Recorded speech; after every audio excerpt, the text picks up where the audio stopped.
Kiranya lagu yang baru kami nyanyikan itu merupakan doa kami, permohonan kami kepadamu Tuhan, di mana kami saat ini siap membuka hati kami untuk mendengar firman-Mu, untuk belajar firman-Mu. Dan bila firman-Mu akan menuntun kehidupan kami setelah kami mendengarkannya, kami bisa melakukan dalam kehidupan kami sebagai orang-orang percaya. Dan kami juga semakin mengenal siapa Engkau Tuhan, Juru Selamat kami dan juga penebus kami. Kami mohon kepadamu Tuhan, Kau berkenan juga mengurapi akan kami masing-masing dengan kuasa Roh Kudus-Mu, agar kami boleh mengerti dengan apa yang kami dengar, kami baca, dan kami renungkan. Urapi juga hamba-Mu yang menyampaikannya, Tuhan mengetahui keterbatasannya dan juga kekurangannya. Tuhan berkapi dengan kuasa Roh Kudus-Mu, agar apa yang disampaikan bisa dimengerti oleh anak-anak-Mu. Tolong kami Tuhan, dalam nama Tuhan Yesus kami berdoa, amin. Bapak Ibu kasih Tuhan, kalau saya boleh bertanya pada Bapak Ibu, kapan seseorang itu meragukan akan kasih Tuhan? Kapan seseorang itu meragukan bahwa Tuhan itu adalah Tuhan yang Maha Kuasa, yang bisa menolong kehidupan kita? Yaitu ketika kita menghadapi berbagai macam tantangan dan kesulitan. Itu seringkali kita meragukan kasih Tuhan kepada kita. Kita meragukan akan ketuhanan kita, yang kita sembah sebagai Juru Selamat kita. Itu manusiawi sekali Bapak Ibu. Dan kalau kita melihat akan tokoh-tokoh Alkitab, salah satunya misalnya Ayub, kita mengetahui Ayub itu begitu tegar waktu menghadapi kesulitan, waktu dia habis-habisan, keluarga dan juga hartanya habis. Tapi dalam satu titik kalau kita baca pasal ke-6, dia juga mulai meragukan akan kasih Tuhan dalam kehidupan dia. Bahkan seorang tokoh yang bernama Yohanes Pembaptis pun, waktu dia masuk di penjara, dia pun mempertanyakan siapa Yesus betulnya. Apakah betul Yesus sebagai Tuhan? Itu sebabnya dia mengutus anak buahnya untuk menanyakan apakah betul Yesus sebagai Tuhan yang siap untuk menolong akan umat manusia. Bapak Ibu, mungkin kita pun bisa berpikir seperti itu waktu kita menghadapi kesulitan. Hari ini kita akan belajar bersama untuk mengenal siapa Tuhan kita, supaya waktu kita menghadapi kesulitan, tantangan dalam hidup ini, kita tetap mengenal Tuhan dan iman kita tetap teguh, tetap tegar, tanpa terpengaruh oleh situasi yang ada. Nah, kita akan belajar bersama-sama dengan sebuah tema, yaitu Mesias yang dimuliakan. Kita akan baca Bapak Ibu dari Injil Lukas pasal 9 ayat 28 sampai dengan 36. Injil Lukas pasal 9 ayat 28 sampai dengan 36. Mesias yang dimuliakan. Setelah Bapak Ibu mendapatkan akan perikop ini, saya bacakan untuk Bapak Ibu sekalian, demikian bunyi firman Tuhan. Lukas 9, 28 sampai 36.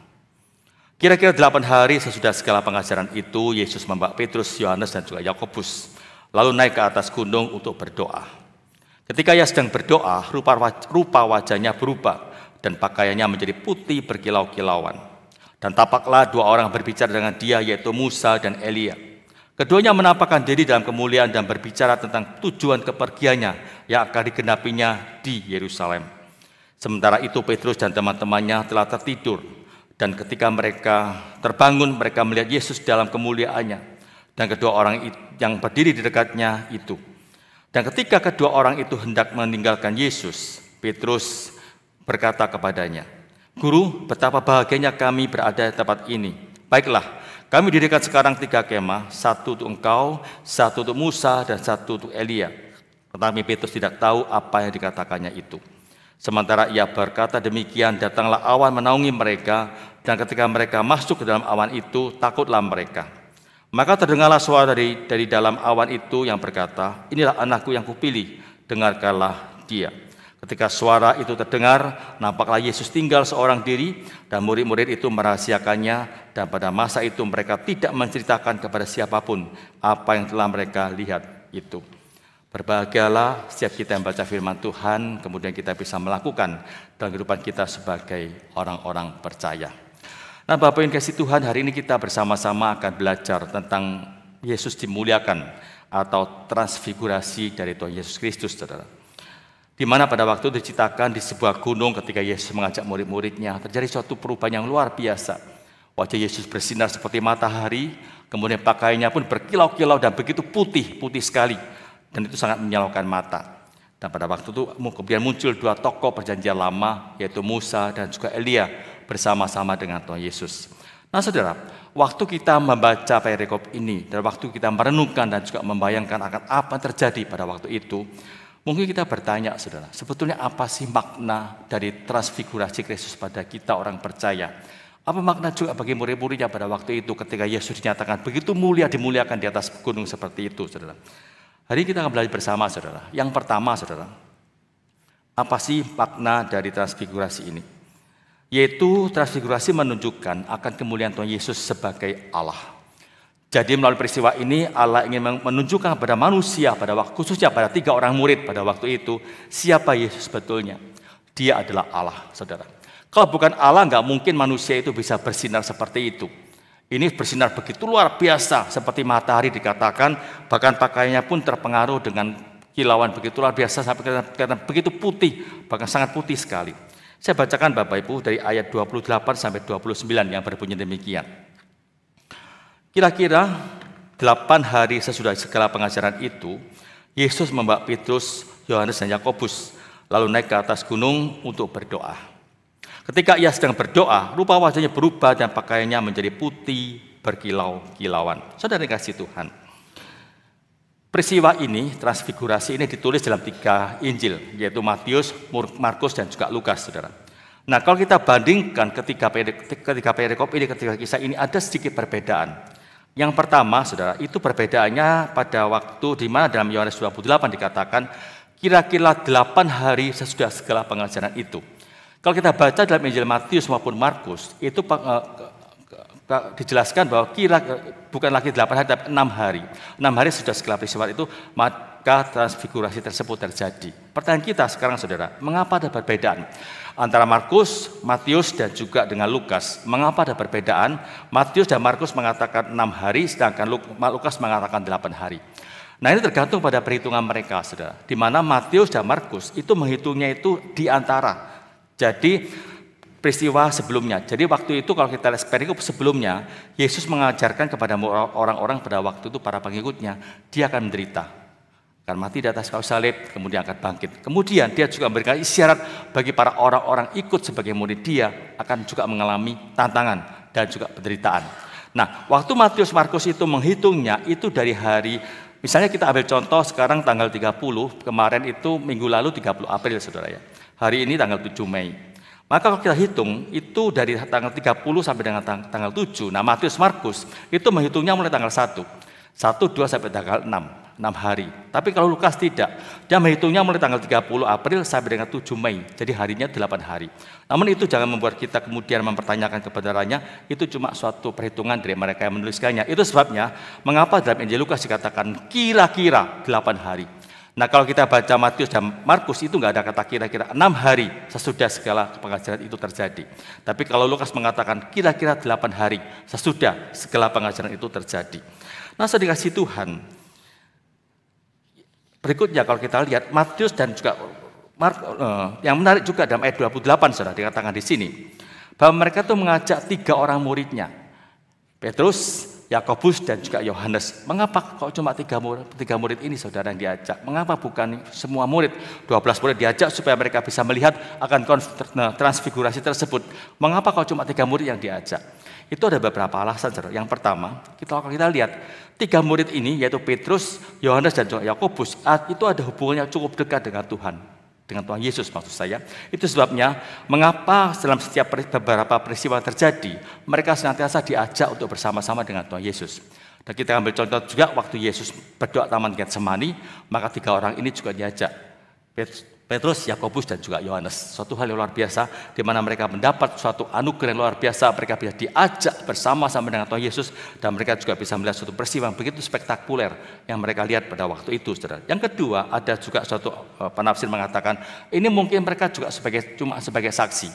Kalau kita baca Ulangan, saudara, untuk menjadi seorang saksi diperlukan 2 sampai 3 orang. Jadi waktu itu ketika Yesus naik ke atas gunung pada waktu itu dia perlu saksi. Dan yang menjadi saksi itu yaitu murid-muridnya 3 orang ini, saudara.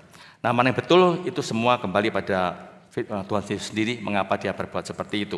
Tapi kita lihat ini ada satu makna tertentu yang disampaikan oleh Tuhan Yesus kepada 3 murid ini. dan juga pada murid-murid lainnya nantinya, saudara, kita akan belajar bersama.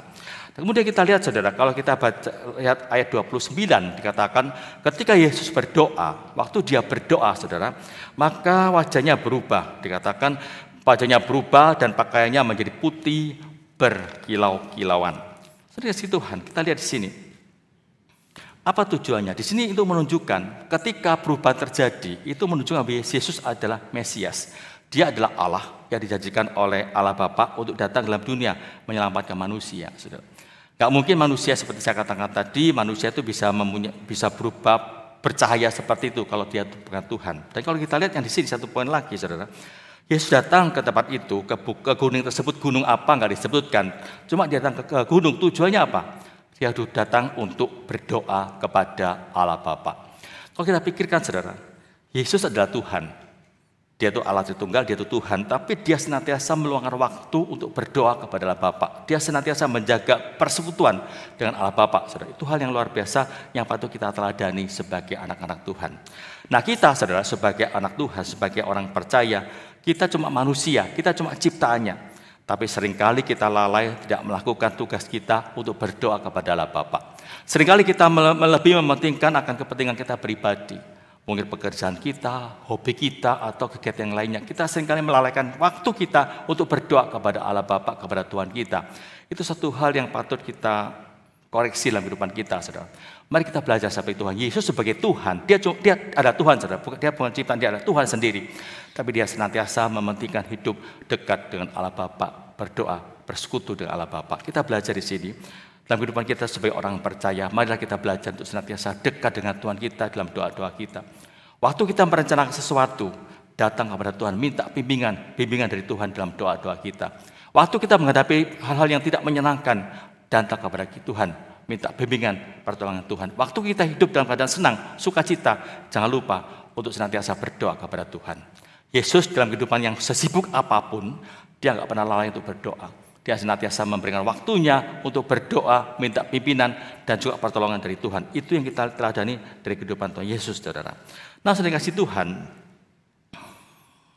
waktu Yesus dinyatakan sebagai Allah, itu menunjukkan bahwa dia itu adalah Mesias, yang nantinya akan datang dalam dunia sebagai manusia, dan nanti dia akan mati, bangkit, kemudian dia akan kembali ke surga, dan nanti dia akan kembali ke dunia pada waktu kedatangan kedua kali. Dan waktu dia kembali ke dunia pada waktu kedua kali, maka kemuliaan itu akan nampak dalam diri Tuhan Yesus.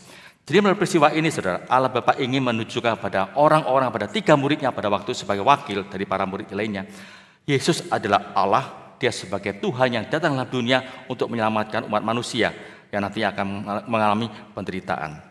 Bapak yang dikasihi Tuhan, itu sebabnya kalau kita lihat kehidupan orang-orang para rasul pada waktu ketika mereka melihat kemuliaan Allah begitu luar biasa, itu memberikan kekuatan pada mereka, penghiburan kepada mereka, saudara. Jadi waktu mereka menghadapi kesulitan, mereka senantiasa datang kepada Tuhan, minta pertolongan dan juga kekuatan dari Tuhan. Kita ambil contoh misalnya, saudara, kehidupan Rasul Petrus, Yakobus, dan juga Yohanes, bagaimana akhir hidupnya, begitu menyedihkan, Bapak Ibu. Dia ketika mendapat perintah dari Tuhan, setelah belum naik ke surga, memberitakan Injil pada semua orang, dia melakukannya dengan penuh ketaatan. Tapi apa terjadi? Yakobus kemudian ditangkap, dihukum, bahkan dihukum mati oleh Herodes. Tapi bagaimana Yakobus ketika mendapat hukuman seperti itu? Dia tetap setia kepada Tuhan, dan dia menerima semuanya dengan penuh kesadaran bahwa ini adalah kehendak Tuhan. Dan dia melihat waktu dia mati itu bukan cuma mati tanpa arti, tapi dia waktu mati, nanti setelah kematian dia bisa berjumpa dengan Yesus yang penuh dengan kemuliaan. Itu yang menjadi pegangan Yakobus sebagai seorang murid Tuhan Yesus. Demikian juga Petrus, saudara. Waktu Petrus itu mendapat hukuman dari Tuhan, dari pemerintah Romawi juga, karena dia memberitakan Injil, dia ditangkap. Kemudian pada akhirnya dia disalib, tapi dia saya minta disalib dengan cara terbalik. Saya nggak layak untuk disalib dengan cara berdiri seperti itu. Mengapa Petrus bisa berbuat seperti itu? Ada satu iman yang luar biasa, karena dia tahu penderitaan dalam dunia cuma singkat, tapi dia akan berjumpa dengan Kristus yang dimuliakan itu dalam kemuliaannya. Itu membuat Petrus sangat berani untuk menghadapi kematian. Demikian juga Yohanes, saudara. Kalau kita lihat akan kehidupan selanjutnya, kita lihat Yohanes kemudian dibuang ke Pulau Patmos. Tapi waktu dia dibuang, saudara, apakah dia kemudian kecewa sama Tuhan? Dia protes kepada Tuhan? Sama sekali enggak. Dia tetap setia kepada Tuhan, bahkan Tuhan memberikan suatu anugerah di mana dia mendapat penglihatan dan dia bisa menulis kitab Wahyu yang bisa menjadi berkat bagi orang banyak saat ini. Kita bersyukur kepada Tuhan untuk keteladan dari para tokoh-tokoh Alkitab ini di mana mereka begitu setia kepada Tuhan. Tapi ingat, mereka begitu setia karena pengalaman mereka bisa berjumpa dengan Tuhan. Mereka mengenal siapa Tuhan mereka. Tuhan yang mereka sembah adalah Allah yang datang dalam dunia untuk menyelamatkan orang-orang berdosa. Dan nanti Allah akan kembali ke dalam dunia ini dengan penuh kemuliaan, dan kita orang percaya juga akan mendapat kesempatan untuk hidup bersama dengan penuh kemuliaan bersama dengan Tuhan. Jadi dengan tujuan tersebut Allah ingin menunjukkan pada manusia, juga pada murid-muridnya pada waktu itu, siapa Yesus betulnya. Tidak Allah yang menyelamatkan umat manusia. Dengan kemuliaan seperti itu, melalui transfigurasi ini, Allah ingin supaya manusia kenal siapa Yesus sebetulnya, saudara. Nah, saudara kasih Tuhan, ada seorang teolog bernama Dietrich Bonhoeffer, saudara. Dia seorang Jerman, saudara. Dia seorang pendeta Lutheran juga yang hidup di zaman Perang Dunia Kedua, di zaman Nazi, zaman pemerintahan Hitler pada waktu itu. Pada waktu itu pertama kali dia tuh sangat membela akan rezim Nazi karena dia melihat pemerintahan ini cukup baik. Tapi ketika dia melihat akan apa yang terjadi setelah itu, di mana banyak membunuh orang Kristen dan juga melarang orang beribadah kepada Tuhan, akhirnya dia tuh berbalik arah dan dia kemudian merencanakan untuk pemberontakan kepada pemerintah Hitler pada waktu itu. Dan ketika dia berbuat seperti itu pada tahun 1943, dia ditangkap. Nah, waktu dia ditangkap, saudara, dia mendapat siksaan luar biasa dan mendapat ancaman hukuman mati. Dan hebatnya, saudara, waktu dia mendapat ancaman hukuman mati seperti itu, dia sama sekali tidak meninggalkan Tuhan. Dia tetap setia kepada Tuhan karena dia tahu hidup dalam dunia cuma sementara.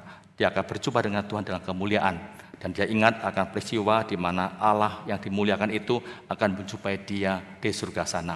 Itu membuat dia waktu menghadapi kematian tanpa merasa takut, tanpa merasa ragu akan apa yang dihadapinya. Kita lihat, saudara, seorang anak Tuhan ketika dia betul-betul mengenal Tuhan dengan baik, maka dia tidak akan pernah gentar waktu menghadapi kesulitan dalam hidupnya, dalam dunia ini. Bapak, Ibu, dan juga saudara kasih Tuhan, dalam kehidupan kita sebagai manusia, sebagai orang percaya, kita nggak tahu masa depan kita seperti apa.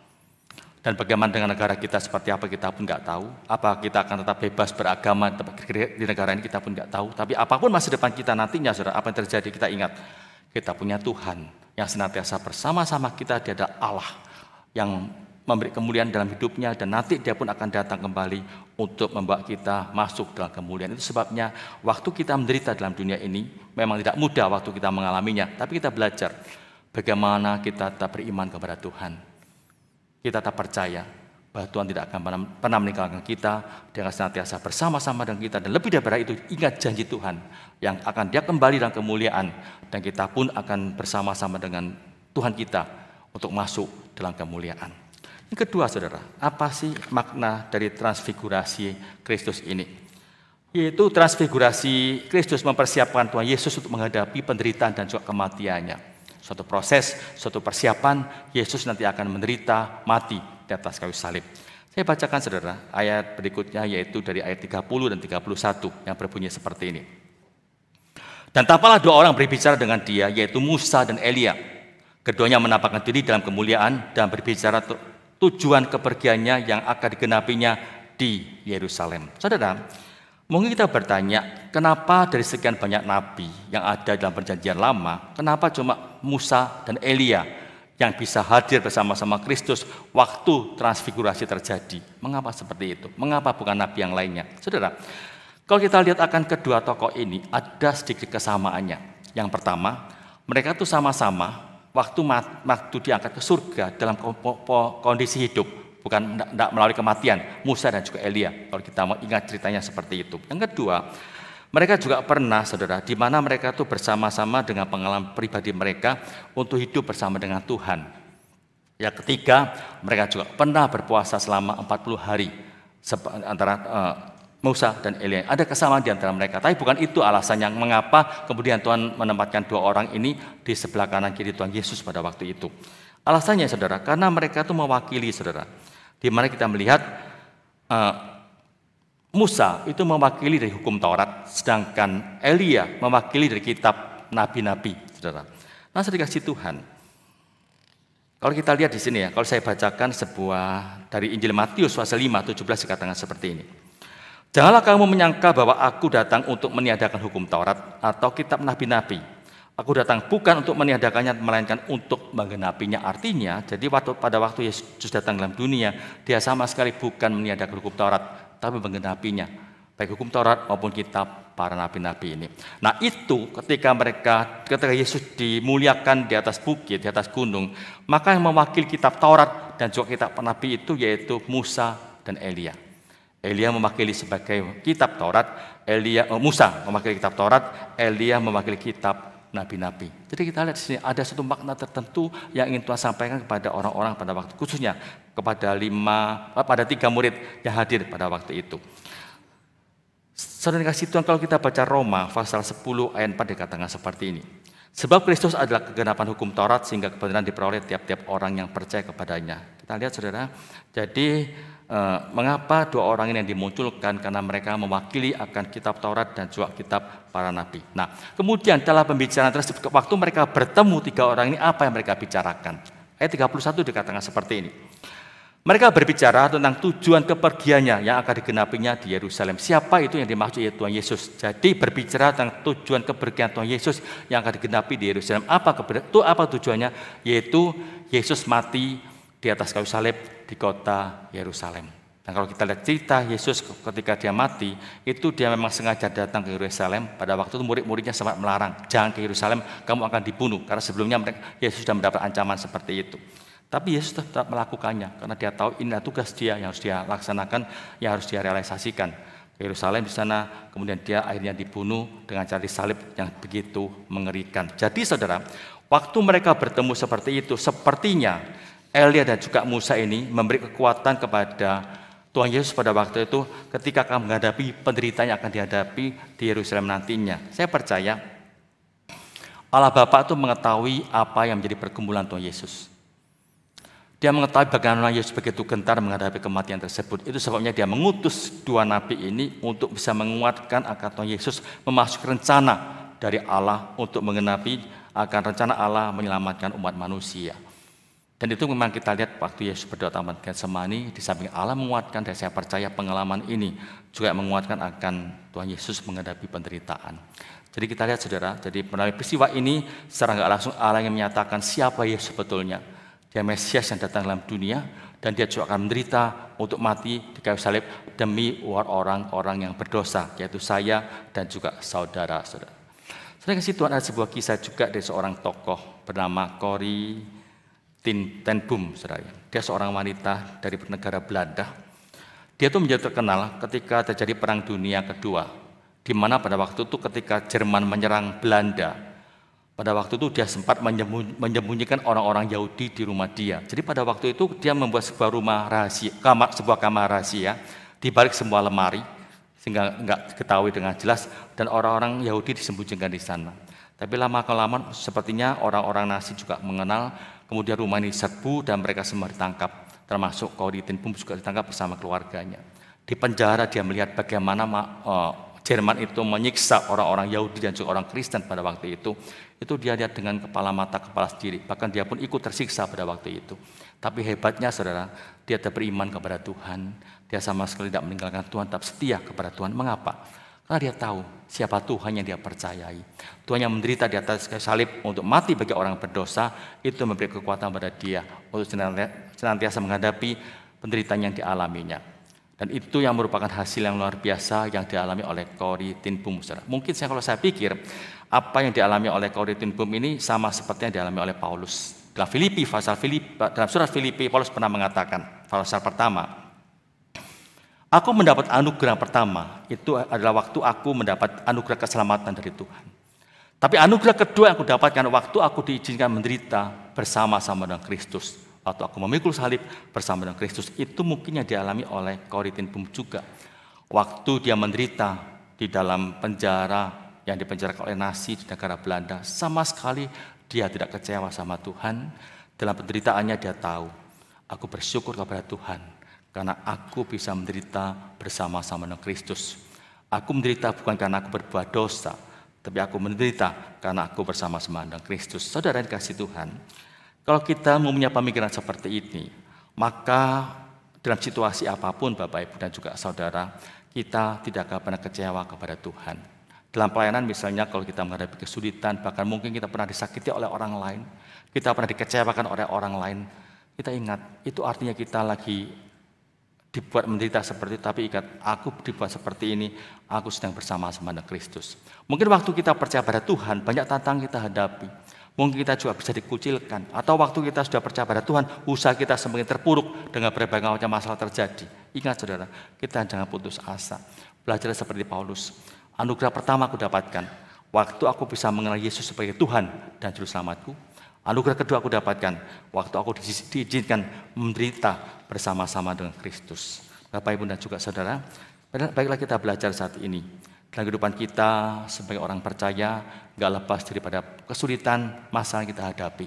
Tapi ingat, kita punya Tuhan yang senantiasa bersama-sama kita. Dan kalau Tuhan izinkan kita menderita, karena iman kita, itu juga suatu hal yang luar biasa, anugerah juga bagi kita, saudara. Karena itu yang akan memberi kekuatan pada kita, sama seperti Paulus. Kenapa Paulus waktu dia menderita, waktu dia disiksa, waktu dia dipenjarakan, dia sama sekali gak pernah kecewa sama Tuhan, karena dia tahu, aku menderita, ini merupakan anugerah yang diberikan Tuhan kepadaku. Nah, saudara yang kasih Tuhan, sekali lagi saya katakan, kalau kita mempunyai pemikiran seperti itu, kita tidak akan pernah kecewa dengan Tuhan dalam situasi apapun juga. Karena kita tahu Allah kita itu adalah Allah yang penuh kasih. Dan kita tahu segala hal yang terjadi dalam kehidupan kita itu atas seizin Dia. Dan kita tahu juga kalau itu seizin Dia, pasti itu yang terbaik bagi kehidupan kita. Apakah mudah, saudara? Enggak mudah. Tapi kita belajar untuk bisa menerima dan mengimani Allah senantiasa bersama-sama kita dalam segala hal yang kita hadapi. Itu adalah rencana Tuhan untuk kebaikan kita, saya, dan juga saudara. Yang ketiga, saudara, apa sih manfaat atau makna transfigurasi ini, saudara? Yaitu untuk menyatakan bahwa Yesus sebagai anak Allah yang sejati. Ya. Saudara kasih Tuhan, kalau kita baca, saudara, saya mengajak saudara melihat ayat 32, dikatakan seperti ini. Sementara itu Petrus dan teman-temannya telah tertidur, dan ketika mereka terbangun, mereka melihat Yesus dalam kemuliaannya dan kedua orang yang berdiri di dekatnya itu. Nah, saudara kasih Tuhan, satu hal yang patut kita mungkin kita bisa mengkritik akan apa yang dilakukan Petrus, tapi seringkali kita juga melakukannya, saudara. Di mana ketika mereka diajak oleh Tuhan Yesus ketika orang ini untuk bersama-sama naik ke atas gunung, di mana tentu Yesus ingin supaya mereka juga bisa berdoa bersama-sama, bisa menguatkan satu sama lainnya, tapi nyatanya mereka tertidur. Ternyata peristiwa ini bukan cuma sekali, saudara. Kalau kita lihat akan peristiwa di Taman Getsemani, 3 orang ini juga tidur waktu diajak Tuhan Yesus untuk berdoa bersama. Ini menunjukkan bahwa mereka sepertinya tidak betul-betul konsentrasi, tidak betul-betul punya satu beban bersama-sama dengan Tuhan Yesus. Mereka ikut ya ikut begitu saja, kemudian mereka bisa tertidur karena mungkin seharian mereka capek, mereka lelah, kemudian mereka tertidur. Nah, Bapak, Ibu, dan juga saudara, seringkali kita pun seperti itu dalam kehidupan kita sebagai orang percaya, saudara. Kita seringkali dalam kehidupan kita nggak sungguh-sungguh dalam melayani Tuhan, kita seringkali mengabaikan Tuhan, dan seringkali waktu kita diajak bersama-sama melayani Tuhan, kita nggak mengerjakan dengan baik. Malah kita mungkin tanda petik tertidur untuk mengerjakan tugas-tugas kerjaan yang lainnya, nggak sungguh-sungguh bekerja bagi Tuhan dengan serius, sama seperti para murid ini. Kemudian kalau kita lihat ayat selanjutnya, Bapak Ibu, kita lihat kemudian ketika ayat 33, saudara, dikatakan seperti ini. Dan ketika kedua orang itu hendak meninggalkan Yesus, Petrus berkata kepadanya. Jadi waktu mereka tidur, waktu mereka bangun, mereka melihat ada suatu pemandangan yang luar biasa. Yesus bercahaya, begitu luar biasa, di kanan kirinya ada Musa dan juga Elia. Waduh, mereka begitu kagum, saudara. Mereka begitu bersuka cita. Siapa sih nggak suka kita bisa melihat Nabi dalam perjanjian lama, Musa dan juga Elia. Suatu pengalaman luar biasa. Jadi itu menyenangkan Pak Petrus pada waktu dan juga kedua temannya. Mereka begitu bersuka cita, kemudian mereka berpikir, Tuhan, bagaimana kalau saya membuat kemah untuk Tuhan, untuk Musa dan untuk Elia, supaya mereka bisa tinggal di tempat ini bersama-sama dengan kami. Suatu permintaan yang begitu, rasanya begitu bagus, saudara. Suatu permintaan yang begitu menghormati akan ketiga orang ini. Tapi di hadapan Allah itu satu omongan yang sama sekali omongan yang katakan omongan bodoh. Itu sebabnya dalam ayat 33 dikatakan yang terakhir, tetapi Petrus tidak tahu apa yang dikatakannya. Kenapa, saudara? Karena pada waktu Petrus membayangkan Yesus ini bukan lagi sebagai raja penyelamat dunia, raja surga, bukan, tapi raja dunia. Kalau dia bisa ada dalam dunia bersama dengan Nabi Elia dan Elisa, Nabi Musa dan juga Elia, tentu hal sesuatu yang menyenangkan sekali. Dia bisa memerintah dunia, bisa memerintah Israel pada waktu itu. Itu pemikiran Petrus pada waktu itu. Tapi kemudian Allah menegur dia. Dengan suatu perkataan apa? Kata berikutnya Allah berkata seperti ini. Ya, ayat 34, sementara ia berkata demikian, datanglah awan menaungi mereka, dan ketika mereka masuk ke dalam awan itu, takutlah mereka. Jadi, waktu awan melingkupi mereka, Elia dan juga Musa tiba-tiba hilang di pandangan mereka. Nah, kemudian terdengarlah suara dalam awan itu yang berkata, inilah anakku yang kupilih, dengarkanlah dia. Apa maksudnya, saudara? Ketika Petrus mempunyai pemikiran seperti itu, saudara, maka Allah mengatakan, ini omongan apa yang saya katakan secara bebas berkata seperti, kamu jangan lagi berpikir seperti itu. Engkau tahu, Yesus itu ada anakku yang kupilih. Dia kupilih adalah datang dalam dunia dengan tujuan untuk bisa menyelamatkan dunia, untuk menjadi raja atas segala raja, menjadi raja atas surga, untuk orang-orang yang diselamatkan. Dia datang dalam dunia untuk menyelamatkan manusia, supaya dunia yang jatuh dalam dosa ini bisa diselamatkan dan orang-orang bisa mendapatkan hidup kekal. Itu tujuan saya mengutus anakku, memilih dia. Kemudian dengarkanlah dia.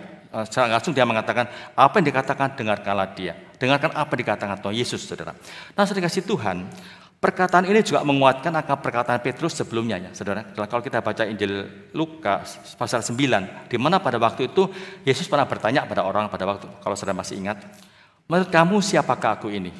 Dia bertanya pada orang banyak, ada mengatakan para nabi, disebut seperti itu. Kemudian dia tanya pada murid-muridnya, menurut kamu siapa aku ini? Waktu Petrus mengatakan, engkau adalah Mesias, anak Allah yang hidup. Jadi di sini ada suatu penekanan yang diberikan oleh Allah, siapa Yesus sebetulnya. Dia adalah anak Allah yang datang ke dunia dengan tujuan untuk menyelamatkan umat manusia. Bahkan perkataan ini juga pernah diucapkan waktu Yesus dibaptis. Di mana pada waktu itu Allah berbicara juga, inilah anakku yang kukasihi, kepadanya lah aku berkenan. Jadi saudara, waktu Allah berkata seperti itu menunjukkan siapa Yesus sebetulnya. Dia adalah anak Allah yang datang dalam dunia untuk menebus dosa-dosa manusia. Itu yang diingat baik-baik oleh Petrus. Nah, saudara kasih Tuhan, kita pun seringkali bisa bertindak seperti Petrus. Kita terlalu nyaman dengan zona nyaman kita, misalnya di gereja kita. Saudara kasih Tuhan, Petrus itu dia begitu bersuka cita, dia mengatakan, aku berbahagia sekali Tuhan, aku bisa melihat engkau dan juga Elia maupun Musa. Dia begitu berbahagia, dia ingin menikmati akan zona nyaman pada waktu itu. Dia lupa, tugas utamanya bukan mendirikan kemah, tapi melakukan tugas yang akan diperintahkan oleh Tuhan kepada dia. Kita pun seringkali seperti itu, Bapak Ibu dan juga saudara. Kita seringkali merasa nyaman dengan gereja kita, dan kita kemudian lupa dengan tugas utama kita, memberitakan Injil pada orang lain yang belum diselamatkan. Bukankah kita berbuat seperti itu? Dan Allah menghendaki kita enggak lagi berbuat seperti itu. Jangan lagi, engkau tahu apa tujuan Yesus dalam dunia, untuk menyelamatkan umat manusia. Sekarang dengarkan apa yang menjadi perintah Tuhan Yesus. Apa yang diperintahkan? Yaitu kalau kita baca Matius 28, 19 dan 20. Jadikan semua bangsa muridku. Itu yang merupakan perintah yang harus kita dengarkan dan kita lakukan. Jadi di sini Petrus memberikan peringatan pada Allah pada waktu itu, kamu jangan lagi menjadikan dia sebagai raja atas dunia ini, tapi tugasmu dengarkan perintah Tuhan yang nanti akan diberikan kepadamu dan itu lakukan untuk bisa menyelamatkan umat manusia. Nah, 36 dikatakan seperti saudara. Kalau memang seperti itu, di mana supaya Allah dengarkan dan juga lakukan, kenapa kemudian ada larangan murid-murid itu merahasiakan akan apa yang terjadi pada hari itu? Ini terjadi karena kalau kita baca cerita yang lain, ini di mana Yesus melarang mereka bercerita pada orang banyak akan pengalaman mereka. Kenapa Tuhan Yesus melarangnya? Karena waktunya belum tiba.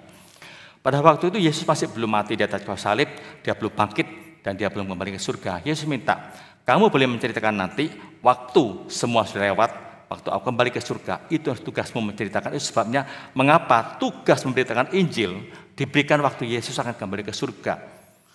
Tujuannya supaya murid-murid itu belajar dari Tuhan Yesus. Dari sekian lama mereka belajar bisa mengenal siapa Yesus sebetulnya. Waktu mereka bisa mengenal siapa Yesus sebetulnya, maka lebih mudah bagi mereka memberitakan Injil pada orang lain. Lebih mudah bagi mereka memberitakan siapa Yesus yang mereka sembah. Jadi waktu mereka menghadapi kesulitan, mereka bisa tetap beriman, itu sebagai suatu contoh dari orang-orang yang mereka injili. Jadi mereka bukan cuma teori. Jadi Allah minta ada waktu bagi mereka untuk bisa mengenal Yesus lebih baik lagi dan mereka juga bisa belajar lebih banyak lagi mengenai Tuhan Yesus. Setelah itu mereka beritakan Injil supaya orang lain bisa mengenal Dia dan juga mendapat keselamatan dari Tuhan. Kita lihat saudara, Allah tidak menghendaki murid-murid pada waktu hidup dalam zona nyaman. Allah minta kamu harus berpikir bagaimana memberitakan Injil pada orang lain supaya kamu juga bisa menyelamatkan orang yang belum percaya kepada engkau. Bapak dikasihi Tuhan, ada seorang tokoh teolog juga yang bernama Moses David Livingstone, saudara. Mungkin Bapak Ibu pernah mendengar juga. Dia seorang misioneri yang cukup luar biasa. Dia itu seorang dokter gigi pada waktu itu di Skotlandia, saudara. Nah, selama 2 tahun dia praktek sebagai dokter, dia tergerak hatinya untuk tidak tinggal diam. Dia tergerak hatinya untuk memberitakan Injil di Afrika.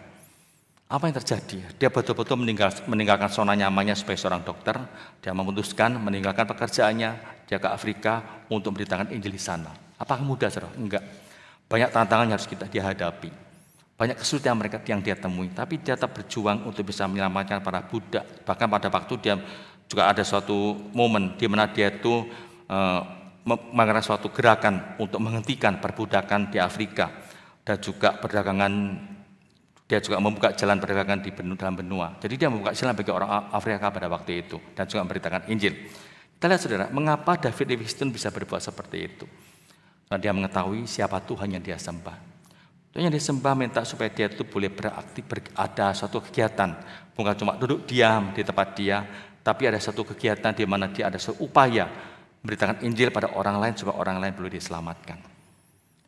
Allah juga minta kita berbuat seperti itu saudara. Mungkin dengan perkataan kita, dengan perbuatan kita, dengan doa-doa kita, kita boleh belajar bagaimana membawa orang datang kepada Tuhan. Waktu Yesus dimuliakan, dia ada sebagai Allah. Dia sebagai juru selamat, dia sebagai anak Allah yang akan disalibkan. Dan dia adalah seorang juru selamat dunia. Dan Allah minta kita bisa memberitakan siapa Yesus sebetulnya, supaya semua orang boleh mengenal dia dan boleh mendapat keselamatan dari Tuhan. Tugas saya dan juga saudara. Memang tidak mudah saudara, tapi kita senantiasa minta pertolongan Tuhan, kekuatan dari Tuhan untuk bisa melangkah, supaya kita bisa berjalan sesuai dengan kehendak Tuhan dan tidak menyimpang dari kehendak Tuhan. Mari kita berdoa, saudara. Tuhan, terima kasih untuk firman-Mu pada hari ini. Kami sungguh bersyukur kepadamu Tuhan, kalau kami boleh mengenal Engkau lebih dalam lagi. Siapa Engkau sebetulnya, Tuhan yang kami sembah, Juru Selamat dunia, dan juga Allah yang luar biasa, yang senantiasa juga memperhatikan kami. Dan kami juga boleh melihat bagaimana teladan-Mu Tuhan ketika menghadapi berbagai macam tantangan dan kesulitan dalam hidup ini, ketika Engkau menderita. Itu juga sebagai suatu teladan bagi kami. Maka waktu kami sebagai seorang orang percaya menghadapi kesulitan penderitaan, kami tetap beriman kepada Tuhan. Karena kami tahu Tuhan tidak pernah meninggalkan kami. Engkau adalah Allah yang senantiasa bersama dengan kami. Terima kasih Tuhan. Dalam nama Tuhan Yesus kami berdoa. Amin. Bapak Ibu dan juga saudara yang kasih Tuhan, kita akan bersama-sama masuk perjamuan kudus. Bagi Bapak Ibu yang sudah terima baptis dewasa dan juga sudah sidi dan juga dalam beberapa minggu ini sudah mempersiapkan diri dengan baik, silakan untuk menerima roti dan anggur perjamuan. Bagi yang belum, jangan menerimanya. Yang masih baptis anak, jangan juga menerimanya. Bapak Ibu dan juga saudara, kita diingatkan, waktu kita menerima roti dan anggur, ingat itu bukan cuma sekedar rutinitas, tapi ada makna tertentu di mana kita diingatkan betapa besar kasih Allah kepada kita.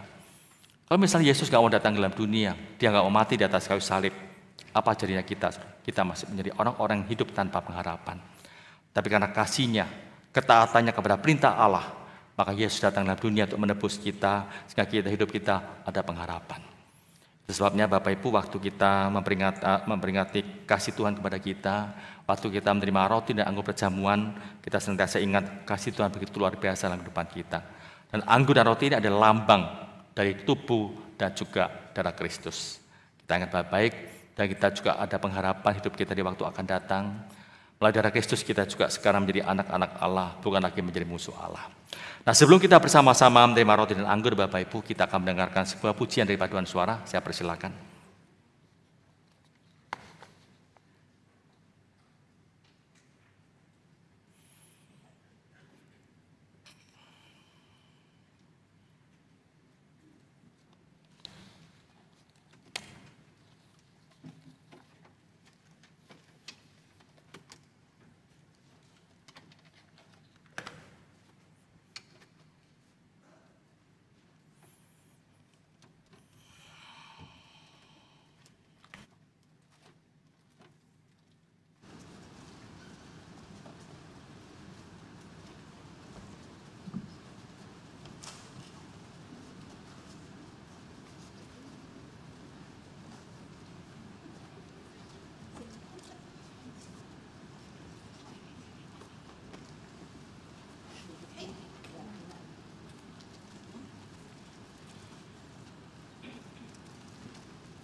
Bapak, Ibu, dan juga saudara yang dikasihi Tuhan, pada malam sebelum Yesus disalibkan, Dia mengajak murid-muridnya untuk mengadakan sebuah perjamuan, yaitu perayaan Paskah.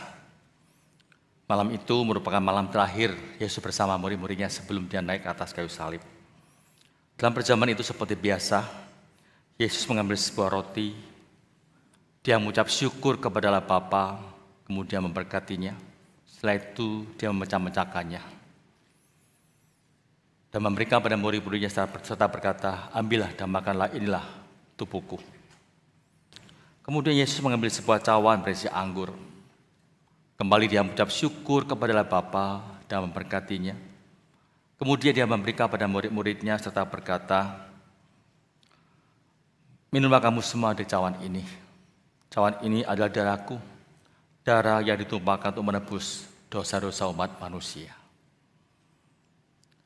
Sebelum kita menerima roti dan anggur perjamuan, Bapak Ibu, saya mengajak Bapak Ibu untuk berdiam diri di hadapan Tuhan. Mari kita mengoreksi kehidupan kita masing-masing.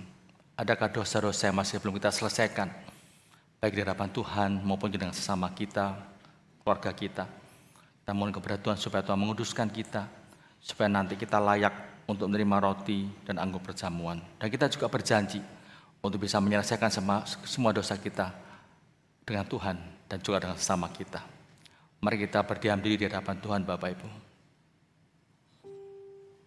Kita utarakan pergumulan kita utarakan segala dosa-dosa kita, dan kita juga